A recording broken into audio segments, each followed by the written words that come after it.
Aizue, gaur Euskal Herriari begira beste albiste garrantzitsu bat ere bada, baieztatu egin baita Euskal gehiengo sindikalaren haustura. Harremanak eten ez badira ere, eta hainbat gatazkatan edo hainbat kontutan, eta gaur horren lekuko izan da funtzio publikoaren moduan egindako protestaldian, baina Euskal gehiengo sindikalaren haustura hori baieztatu egin dute bi sindikatuek. Haustura badago, egia da, baina harremanak ez dira eten, eta hori ere esan dute. Nahi iruditzen zemetetan logikoa da, bakoitzak bere posizioa defenda dezake, baina bestela zuk denbora askoan mantentzen baldin badezu horrelako harreman bat, eta luzaroan mantentzen badezu azkenean, sindikatu bat izango zinateke. Horrelako hausturak egotea eta harreman horiek berrera ikitzea izango da etorkizuneko lana, eta seguruenik egingo dute momenturen batetan edo beste batetan, ulergarria. Eta beste alde batetik kontutan izan behar da, LAB sindikatua lotura oso zuzena dauka Ezker Abertzalearekin. Eta Ezker Abertzalea momentu honetan Gipuzkoako Foru Aldundian agintean dago. Eta nire ikuspegitik elak egiten duena, seguruenik arrazoia dauka Maribi Ugarteburuk esaten duenean, bai, egia da elak zaintzen duela pixkat, bere txokoa eta hegemonia lortu nahi duela Euskal Sindikagintzan. Normala da, kompetentzia dago bi sindikatuen artean, eta kompetentzia baldin bago horrelako gauza gertatzen dira.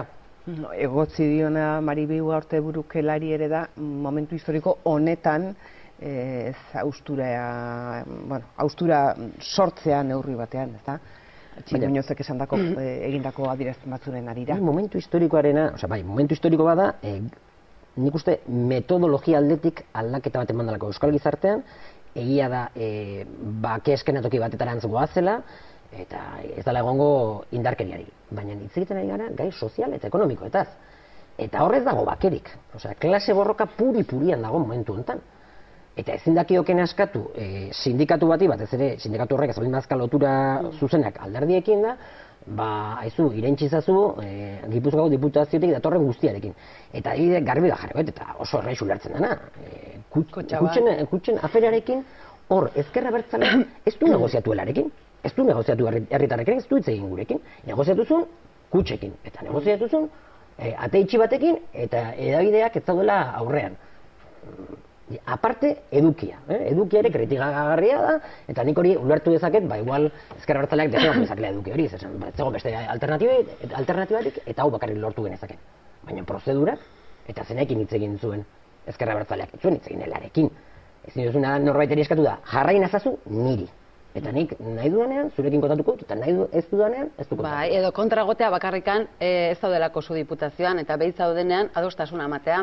Hau da, LAB sindikatuak berdin jokatuko luke diputazioan EAJ egongo balitz, baiezkoa emango lioke azkenean bankarizazio bati, ez? Hori ere beste galdera bada, gauza bada eskatzea beste erakundeei, beste alderri, beste sindikatuei, baina gero, nolabait esateko, etxea gure danean, isildu egiten gara, hori izan da pixka bat, ez? Elak aurpegira bota diona, elkar mokoka dabiltzea eta egi osoa ez du inork izango, baina hasierrak aipatzen duena, batasun sindikala, baina ematen zuen askotan batasun nazionaleko helburu batekin bakarrikan.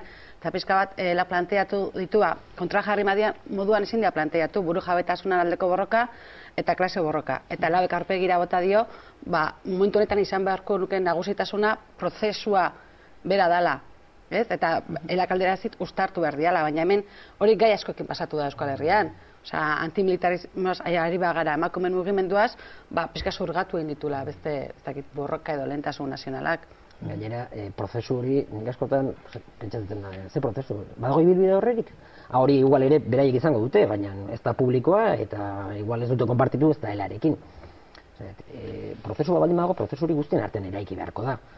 Eta ezin dana da, batzuren artean edo alderdi politiko batek egindako estrategiara bildu daitezela sindikatu eta gizarte mugimendu guztiak horrela nahi dutelako alderdi horretakoek.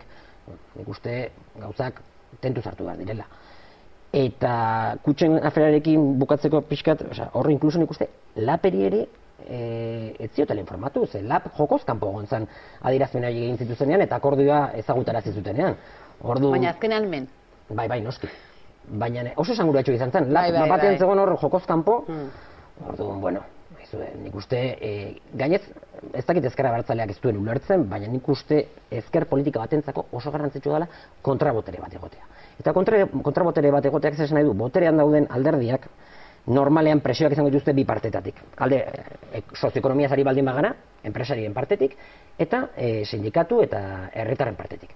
Normalean, enpresariek asko zein da gehiago dute, eta eragin gaitasun handiagoa dute boterean.